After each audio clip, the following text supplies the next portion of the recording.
مسلمان کا جس طرح اللہ تبارک و تعالیٰ کے ساتھ ایک گہرا، مضبوط اور سب سے مستحکم رشتہ ہوتا ہے، اور جس طرح اس کا سب سے مضبوط اور مستحکم رشتہ نبی کریم صلی اللہ تعالیٰ علیہ وسلم کی اعلی مرتبت بارگاہ کے ساتھ ہوتا ہے، ان مضبوط رشتوں کے ساتھ ساتھ پھر انسان کے تعلقات معاشرے کے ساتھ ہوتے ہیں، کنبے کے ساتھ ہوتے ہیں، پڑوسیوں کے ساتھ ہوتے ہیں، دوستوں کے ساتھ ہوتے ہیں، استاد شاگرد کا آپس میں رشتہ ہے، پیر مرید کا آپس میں رشتہ ہے، بھائی کا بھائی سے تعلق ہے۔ ان سارے رشتوں کے ساتھ ساتھ انسان کا ایک رشتہ اپنے آپ کے ساتھ بھی ہوتا ہے۔ انسان کا اپنے نفس کے ساتھ، اپنی ذات کے ساتھ بھی تعلق ہوتا ہے۔ نبی کریم صلی اللہ تعالیٰ علیہ وسلم نے ایک لفظ کہہ کے نا کہ تم پر تمہاری ذات کا بھی حق ہے، تم پر تمہارے نفس کا بھی حق ہے، تو ہم پر ہمارے حقوق بھی نبی کریم نے مقرر فرما دیے۔ جناب عبداللہ ابن عمر خود فرماتے ہیں کہ سرکار نے مجھ سے پوچھا کہ عبداللہ یہ بات ٹھیک ہے کہ تم ہر روز ہی نفلی روزہ رکھتے ہو اور ہر رات ہی نفلی عبادت کرتے ہو؟ تو میں نے عرض کیا یا رسول اللہ صلی اللہ تعالیٰ علیہ وسلم ایسا ہی ہے۔ اللہ کے پیارے حبیب علیہ الصلوۃ والسلام نے فرمایا ایسا نہ کرو۔ وہ نفلی روزہ رکھتے تھے، ہر روز ہر رات نفلی عبادت کرتے تھے، تو محبوب نے ان سے تصدیق کرانے کے بعد فرمایا ایسا نہ کرو، کبھی روزہ رکھا کرو، کبھی افطار کیا کرو، اور فرمایا کبھی نماز پڑھا کرو، کبھی سو جایا کرو۔ کیوں؟ اس لیے کہ حضور فرمانے لگے تمہارے جسم کا بھی تم پر حق ہے، تمہاری آنکھ کا بھی تم پر حق ہے کہ اسے نیند آتی ہے، تمہاری بیوی کا بھی تم پر حق ہے، اور فرمایا تم سے جو ملاقات کرنے کے لیے آتا ہے اس کا بھی تم پر حق ہے۔ تو یہ لفظ کہہ کے کہ تمہارے اپنے اوپر بھی حقوق ہیں، تمہاری ذات کے بھی تم پر حق ہیں۔ بعض لوگ تصوف اور طریقت کے نام پر بہت مشکل باتیں کرتے ہیں اور بہت مشکل باتیں سناتے ہیں، اور بعض لوگ پھر ان باتوں کا بڑا سخت اور مشکل معنی بھی لیتے ہیں کہ بڑی شدید جد و جہد کرنی چاہیے، ہمیشہ راستہ وہی اختیار کرنا چاہیے جو مشقت والا ہو، ہمیشہ وہی کام کرنے چاہیے جن کے اندر زیادہ دشواری ہو۔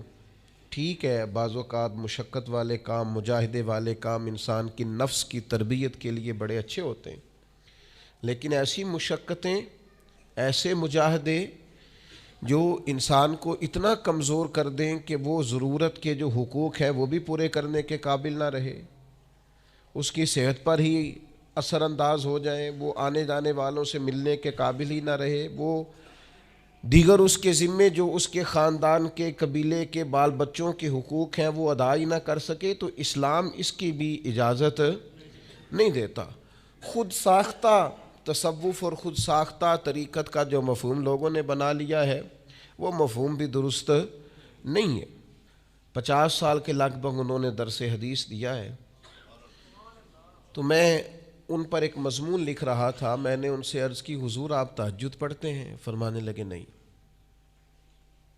میں عشاء جماعت سے پڑھتا ہوں، اس کو بھی سالوں بیت گئے، اور میں فجر جماعت سے پڑھتا ہوں، یہ بھی میری زندگی کا معمول ہے، لیکن میں سحری کے وقت اس لیے نہیں اٹھ پاتا کہ مجھے صبح 8 بجے بیٹھ کر بچوں کو درس حدیث پڑھانا ہوتا ہے، عشاء کے بعد مجھے مطالعہ کرنا ہوتا ہے، تو میں سمجھتا ہوں یہ بھی میرے لیے نفلی عبادت ہے، لہٰذا میں رات کو بھی کتاب و سنت دیکھتا ہوں اور سارا دن بھی کتاب و سنت پڑھاتا ہوں، امید ہے میرا رب مجھے تہجد کا اجر بھی عطا کرے گا۔ عزیز دوست، آپ یاد رکھیے گا، اس کو سمجھیے گا کہ ہمارے ہاں بعض لوگ بعض چیزوں کو زیادہ دشواری بنا لیتے، فلاں آدمی کو میں نے کبھی نفل پڑھتے نہیں دیکھا، یہ طریقت نہیں کہ آپ نے اسے نفل پڑھتے نہیں دیکھا تو وہ صوفی نہیں۔ آپ یہ بتائیے کبھی فرض چھوڑتے تو نہیں دیکھا؟ کبھی اسے ضروریات دین کو چھوڑتے تو نہیں دیکھا. اور نفل تو ویسے بھی انسان کا رب سے ذاتی معاملہ ہو سکتا ہے سامنے والا چھپ کے پڑھتا ہو سکتا ہے وہ کسی ایسے لمحے میں پڑھتا ہو جب وہ سمجھے کہ اس وقت مجھے تنہائی میسر ہے. تو حضور نے فرمایا تمہارے نفس کا بھی تم پر حق ہے. جن جن چیزوں کو اللہ رسول نے جائز قرار دیا ہے وہ کوئی شخص بھی استعمال کرتا ہے تو اس کو کوئی شخص ناجائز کر سکتا نہیں. کسی کو بھی اس کا اختیار اور حق حاصل نہیں ہے. بلکہ صحیح بخاری کے اندر سیدہ عائشہ صدیقہ رضی اللہ تعالی عنہ کی ایک روایت موجود ہے. آپ فرماتے ہیں نبی پاک صلی اللہ تعالی علیہ وسلم نے کوئی کام کیا، بعد میں رخصت دے دی، اجازت دے دی، فرمایا چاہے کرو چاہے نہ کرو، نہ کرنے کی اجازت دے دی. پہلے سرکار نے کیا تو بعض لوگ ایسے تھے جنہوں نے اس رخصت سے فائدہ نہیں اٹھایا، وہ کام کرتے رہے. حضور نے اجازت دی تھی لیکن انہوں نے اس اجازت سے فائدہ نہ اٹھایا. تو نبی کریم علیہ السلام کو جب اس بات کا علم ہوا تو محبوب نے اللہ کی حمد کی اور حضور فرمانے لگے یہ بعض لوگوں کو کیا ہو گیا ہے کہ وہ ان کاموں سے بچتے ہیں جو میں کرتا ہوں، یعنی جس رخصت اور گنجائش پر میں عمل کر رہا ہوں اللہ کا محبوب ہو کے، وہ اس چیز کو چھوڑ رہے ہیں، اس سے احتراز برت رہے ہیں حالانکہ میں اجازت دے رہا ہوں. اور پھر اللہ کے حبیب علیہ السلام نے کیا خوبصورت انداز میں اس سارے مفہوم کو اتنا سمیٹا کہ اس کو ہمیشہ کے لیے بند کر دیا. اللہ کے محبوب فرمانے لگے مجھے اللہ کی قسم میں تم سب سے زیادہ رب کو جانتا ہوں اور میں تم سب سے زیادہ اللہ سے ڈرتا ہوں. تو جب میں کسی گنجائش پہ عمل کر رہا ہوں، جب میں کسی ضرورت پر عمل کر رہا ہوں، تو یہاں ایک دوست تشریف لائے ہمارے پاس تو وہ ہمیں مشورہ دینے لگے کہ آپ کے ہاں بچوں کو چھٹی ہوتی ہے تو وہ تقریباً 1.5 دن بنتا ہے، ظہر کی نماز کے بعد ہفتے کو وہ چلے جاتے ہیں اور اتوار کا سارا دن وہ چھٹی میں رہتے ہیں، تو یہ 1.5 دن پورا ان کا ضائع ہوتا ہے. تو یہ تو معاملہ ٹھیک نہیں ہے. اس طرح تو ایسا ہے نا کہ مدارس دینیہ میں کیا کام ہے چھٹی کا. تو میں نے ان سے کہا ہو سکتا ہے مدرسے کے طالب علموں کو بھی نیند آتی ہو سکتا ہے ان کا بھی کبھی کسی گراؤنڈ میں جا کے کھیلنے کو جی چاہتا ہو سکتا ہے یہ بھی اسی طرح کے لوگ ہوں جس طرح کے عام بچے ہوتے ہیں، ہو سکتا ہے وہ ساری خواہشات ان کے اندر بھی پائی جاتی ہوں جو باقی لوگوں کے اندر پائی جاتی ہیں. آپ وہ پابندیاں کیوں لگاتے ہیں جو پابندی اللہ رسول نے نہیں لگائی؟ جس چیز کو شریعت نے بین نہیں کیا ہم کون ہوتے ہیں اس کو بین کرنے والے؟ سمجھیں. ہاں ایک بات ضرور ہے، ہم اپنے وجود کے مالک نہیں ہیں، اس کا مالک اللہ ہے. وہ خالق ہے، ہم مخلوق ہیں. وہ معبود ہے، ہم اس کے عابد ہیں. وہ ہمارا مالک ہے. ہمیں اپنے نفس کو، اپنے وجود کو اس کی فرما برداری میں رکھنا. نفس کے حق کا یہ مطلب نہیں ہے کہ خواہش نفس میں اگر کوئی ناجائز چیز پیدا ہوتی ہے تو اس کی تکمیل کے لیے بھی ہم دوڑ پڑیں گے. اس کی شریعت کے اندر اجازت نہیں ہے. اجازت اس بات کی ہے کہ جن چیزوں کو شریعت نے جائز قرار دیا ہے آپ اگر ان کا حصول چاہتے ہیں، آسانی چاہتے ہیں تو آپ ضرور ان کو اختیار کریں، کوئی منع والی بات نہیں ہے. میں نے کہا بعض لوگ نا بعض چیزوں پر شدت کرتے ہیں، یعنی نبی کریم علیہ السلام کے صاحبزادہ گرامی حضرت ابراہیم علیہ السلام کا وصال ہو گیا تو نبی کریم کی آنکھوں میں آنسو آ گئے.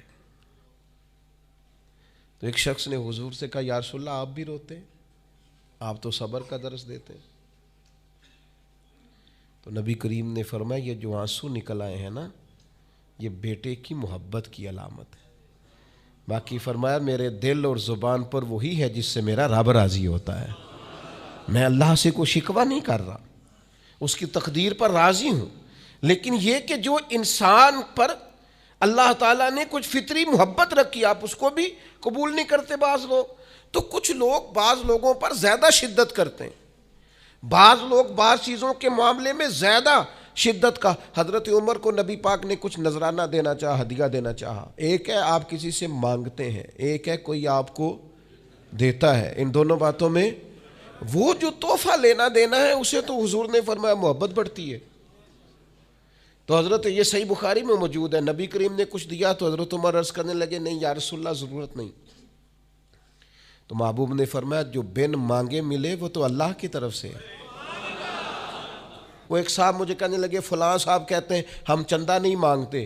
تو میں نے کہا وہ زیادہ نیک ہونا چاہتے ہیں، کوئی حرج والی بات نہیں. وہ چندہ نہیں مانگتے، وہ زیادہ پرہیزگار ہونا چاہتے ہیں، زیادہ آگے بڑھنا چاہتے ہیں. ورنہ نبی پاک نے تو اعلان کیا ہے کہ تبوک پہ جانا ہے، مجاہدوں کو چندے کی ضرورت ہے. اعلان کیا کہ نہیں کیا رسول پاک نے؟ تو آپ اس کو علماء کی توہین کا پہلو بنائیں گے؟ رسول اللہ صلی اللہ علیہ وسلم نے اعلان نہیں فرمایا؟ اگرچہ مالک کے کل ہیں لیکن حضور نے اعلان کیا. اور قرآن مجید میں تو کفار نے شکوہ کیا ہے کہ رب ہم سے مانگتا ہے معاذ اللہ. اس کا معنی یہ ہے کہ اللہ فقیر ہے ہم غنی ہیں. یا آپ 28ویں پارے میں دیکھ لیں کہ رب کہتا ہے قرض حسنہ دو، تو آپ کیا معاذ اللہ یہ آیتیں دے کے اللہ پر تنقید کریں گے؟ معاذ اللہ ثم معاذ اللہ، نقل کفر نباشت کہ اللہ لوگوں سے کہتا ہے میرے راستے میں خرچ کرو، اور ایک جگہ نہیں جگہ جگہ کہتا ہے. آپ کچھ زیادہ نیک ہونا چاہتے ہیں؟ یعنی جس بات کا اللہ اعلان کر رہا ہے وَمِمَّا رَزَقْنَاهُمْ يُنْفِقُونَ، جو میں نے تمہیں دیا ہے میری راہ میں خرچ کرو، جس کا حضور اعلان کر رہے ہیں. ایک شخص کھڑا ہو کے کہتا جی ہو مولوی چندے مانگتے ہیں. او خدا کے بندے، جو کام عین کتاب و سنت میں موجود ہے، تم کو ضرورت سے زیادہ نیک ہونا چاہتے ہو تو یہ تمہارا خود ساختہ دین ہے، یہ رسول اللہ کا دین نہیں ہے، یہ تمہارا. اور لوگ ہیں کہ کہہ رہے ہیں واہ واہ بڑی بات ہے. تو اس لیے ہمارے وجود کا بھی ہم پر حق ہے. چند ایک نفس کے حقوق آج بیان کرنے.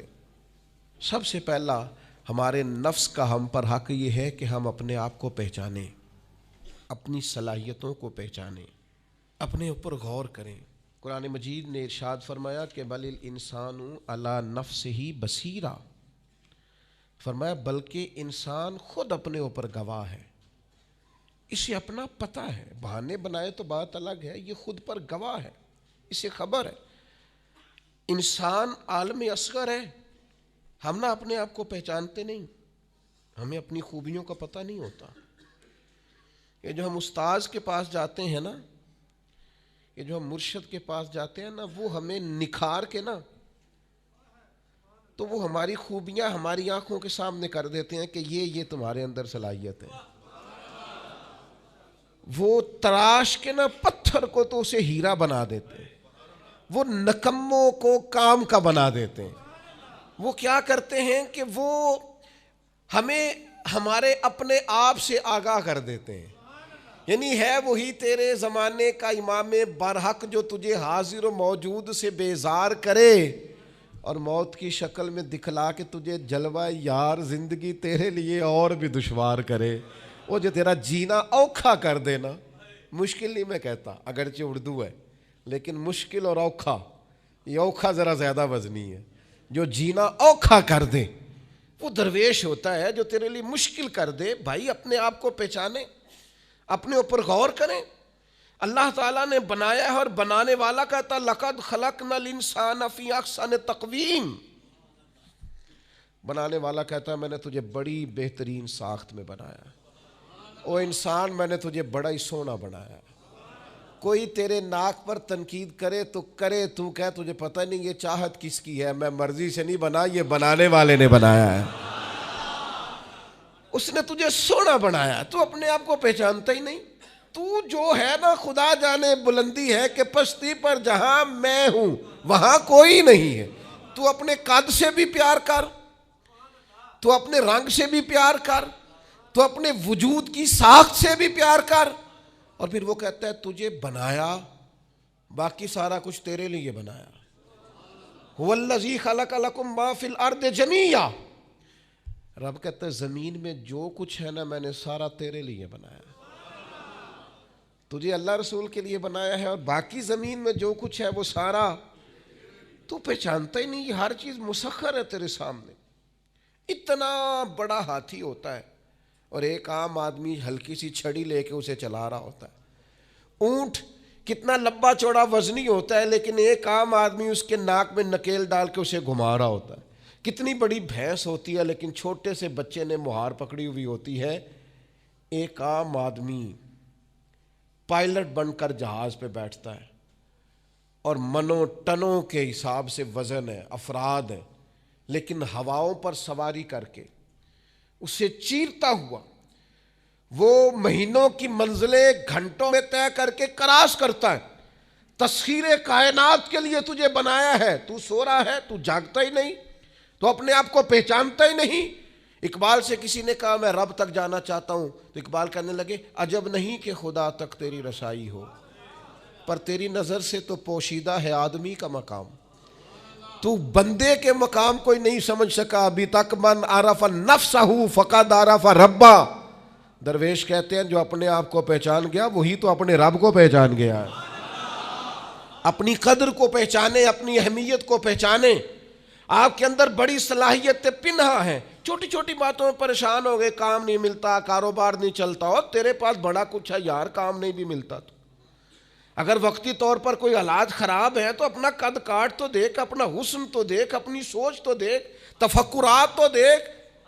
تجھے بنانے والے نے کوئی کمی چھوڑی نہیں، اس نے کمال کر دیا ہے، قدرت نے رنگ بھر دی ہے تیرے وجود میں۔ کبھی تو اپنے رب کے شاہکار ہونے کی نظر سے اپنے آپ کو دیکھے، تجھے اپنے آپ سے پیار ہو جائے، تجھے اپنے آپ سے محبت ہو جائے۔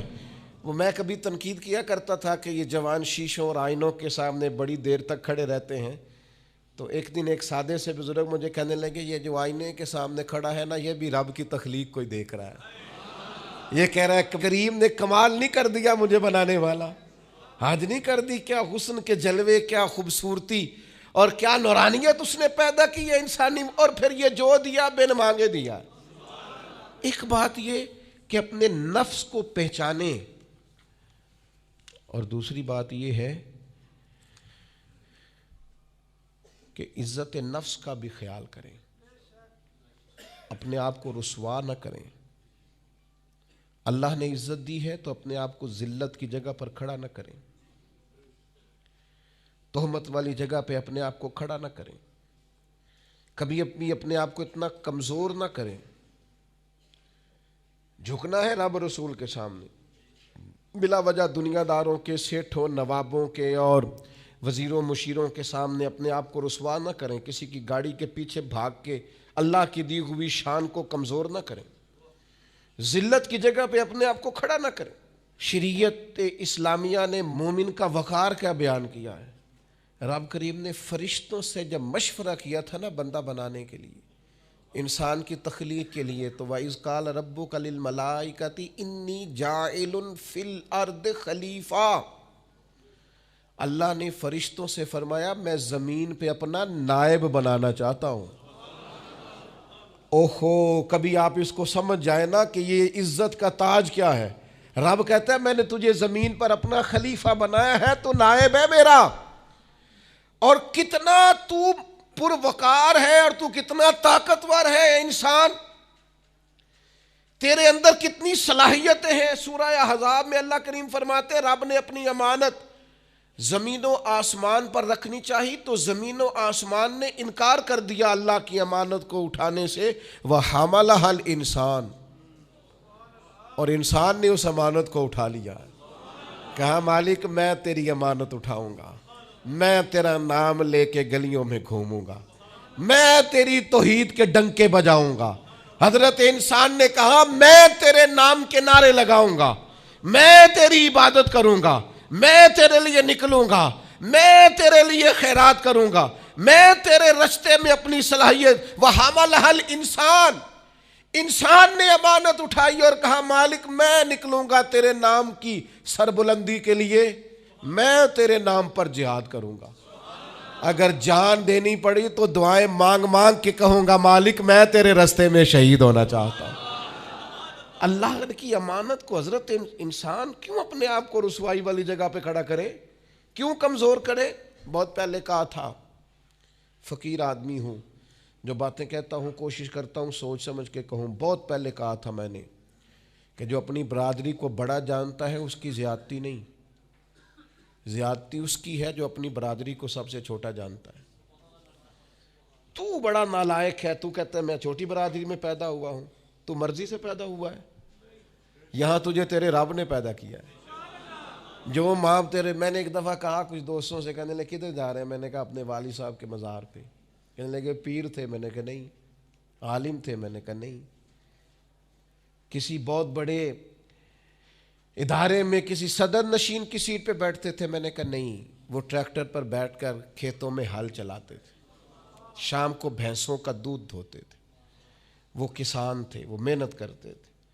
پھر وہ تاجر تھے، چھوٹی سی تجارت کرتے تھے۔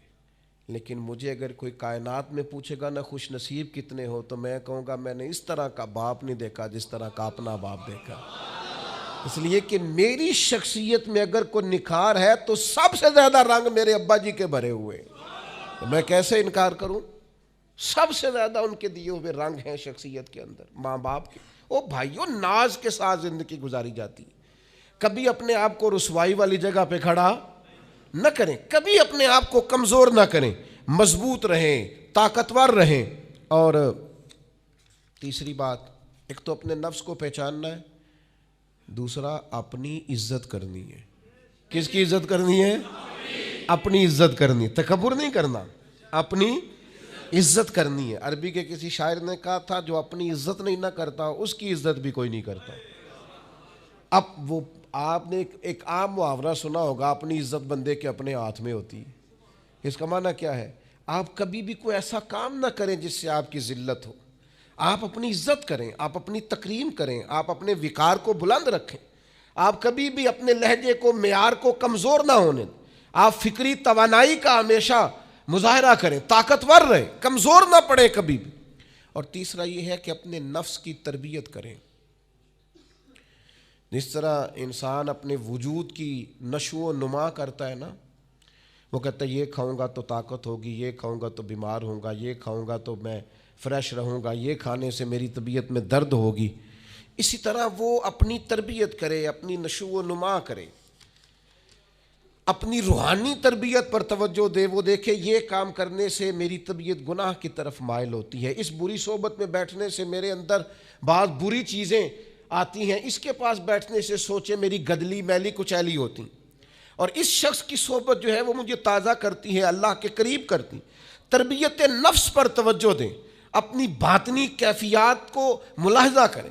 اپنی تربیت سب سے زیادہ انسان خود کر سکتا ہے، بل الانسان علی نفسہ بصیرہ۔ انسان خود اپنے اوپر گواہ ہے، وہ خود محسوس کرے کہ کہاں کہاں میرے اندر غلطیاں ہیں، کہاں کہاں میرے اندر کمزوریاں ہیں، وہ ان ساری چیزوں پر متوجہ رہے۔ ڈاکٹر نے دوائی دینی ہوتی ہے، اور دوائی دینے کے بعد وہ کہتا ہے یہ نسخہ ہے اور یہ کھانے کی ترتیب ہے اور یہ آپ کی پرہیز ہے۔ اب مریض کہے کہ جناب ڈاکٹر صاحب کوئی نظر کریں آپ تاکہ میں نہ نظر سے ٹھیک ہو جاؤں، تو ڈاکٹر کہے گا میری نظر یہی ہے جو میں نے نسخہ لکھا ہے نا، یہی نسخہ ہے، یہ دوائی کھائیں۔ یہ وہ لوگ آتے ہیں پیر صاحب کے پاس، کہتے ہیں کوئی نظر کریں میں نیک ہو جاؤں۔ بھی پیر صاحب نے نسخہ بتایا نا، 5 نمازیں پڑھو، نماز کے بعد یہ والا ذکر کرو، پیر صاحب نے بتایا نا اس کام سے پرہیز کرو، تو آپ ان بات مانیں، انشاءاللہ اللہ شفا عطا فرمائے گا۔ ہمارے نفس کا ہم پر حق یہ ہے کہ اپنے نفس کا احتساب کریں، اپنے نفس کو اللہ کی رضا کے مطابق ڈھالیں، اس کا محاسبہ کریں۔ جو لوگ حساب کتاب نہیں نہ رکھتے، ہمارا ادارہ ذرا بڑا ہوا ہے تو ہم نے اسپیشل اکاؤنٹ میں پکا بندہ رکھ لیا ہے۔ پہلے ایک دوست کام کرتے تھے رضاکارانہ طور پر، شام کو بیٹھتے حساب کتاب کر دیتے، کمیٹیوں میں ایک شخص کیشیئر ہوتا ہے۔ پھر اب ادارہ بڑا ہو گیا، نظم بڑا ہو گیا، کام بڑا ہو گیا، اب وہ ایک آدمی شام کو اگر بیٹھے گا تو کرے گا نہیں، تو مستقل ایک صاحب ہیں جو ڈیوٹی کرتے، نظام کو دیکھتے، کیونکہ اگر حساب کتاب نہ رہے تو چیزیں ٹھیک چل سکتی۔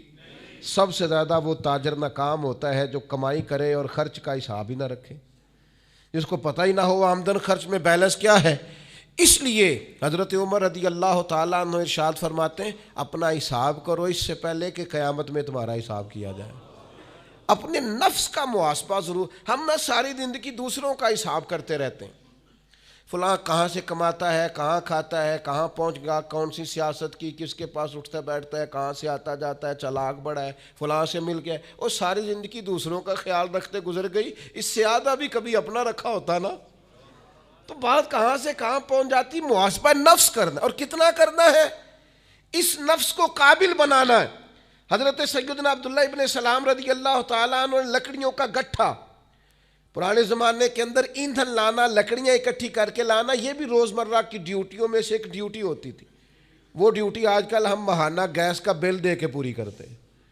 یا اب بھی اس کی ایک صورت ہمارے پاس ہے کہ بہت سارے لوگوں نے سلنڈر اٹھائے ہوتے ہیں, گیس بھروانے جا رہے ہیں. تو اس سے کچھ عرصہ پہلے یا آج بھی دیہی ماحول کے اندر بعض لوگ شام کو لکڑیاں اکٹھی کر کے لاتے تھے کہ وہ آئیں گی تو کھانا پکے گا ایندھن کے لیے. حضرت عبداللہ ابن سلام رضی اللہ تعالیٰ عنہ لکڑیاں اپنی پشت پہ رکھے ہوئے ہیں, گھر کی طرف آ رہے ہیں. تو ایک شخص نے آپ سے کہا کہ جناب حد ہو گئی, گھر میں بیٹے بھی موجود ہیں, غلام بھی موجود ہیں, اور آپ یہ کام خود کر رہے ہیں. تو حضرت عبداللہ ابن سلام فرمانے لگے بیٹے بھی موجود ہیں اور غلام بھی موجود ہیں, اور ایک بات اور بھی شامل کر رہا ہوں, اللہ کے فضل سے میرے بچے اور میرے خادم میرے فرما بردار بھی ہیں, بات بھی مانتے ہیں.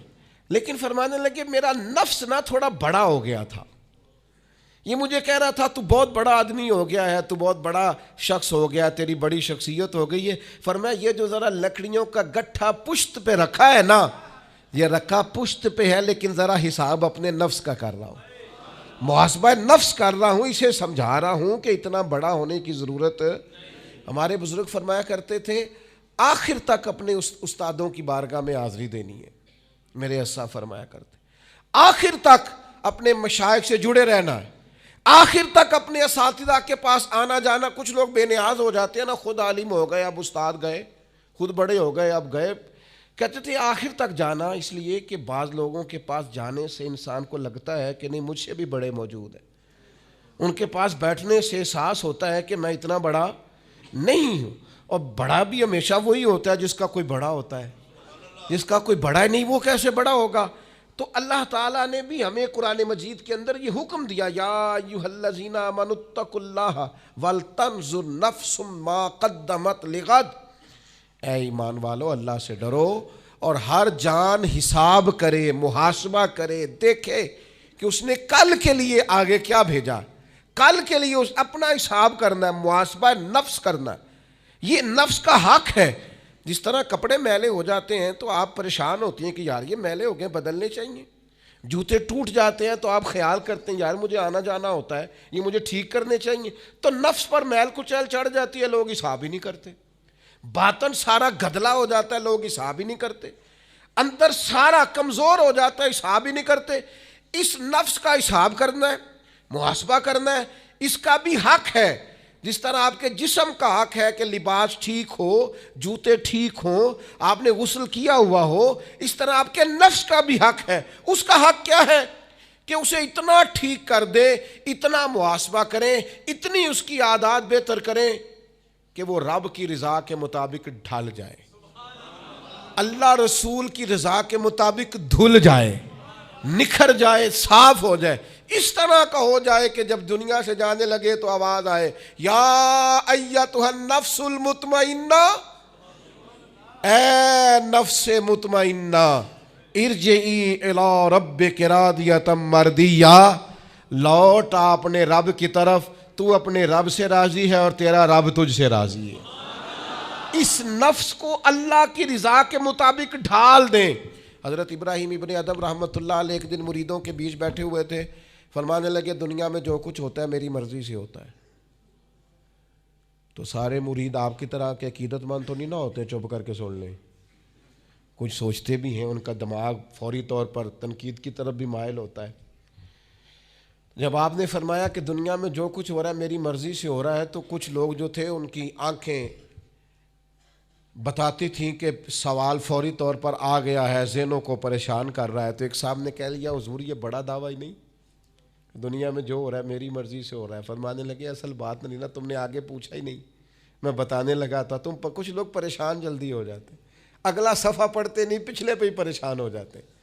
کہا دنیا میں جو کچھ ہو رہا ہے میری مرضی سے ہو رہا ہے, اور میری مرضی وہی ہے جو میرے رب کریم کی مرضی ہے. میں نے اپنی مرضی اللہ کی مرضی میں فنا کر دی ہے, لہذا جو کچھ بھی ہو رہا ہے چونکہ میری مرضی وہی ہے جو میرے یا ایتھا النفس المطمئنہ ارجعی الی ربک راضیۃ مرضیہ، اے نفس مطمئنہ لوٹ اپنے رب کی طرف، وہ تجھ سے راضی ہے، اور تو فادخلی فی عبادی، آجا میرے خاص بندوں میں داخل ہو جا، وادخلی جنتی، آنا میں نے تیرے لیے جنت تیار کی ہے، میری جنت میں داخل ہو جا۔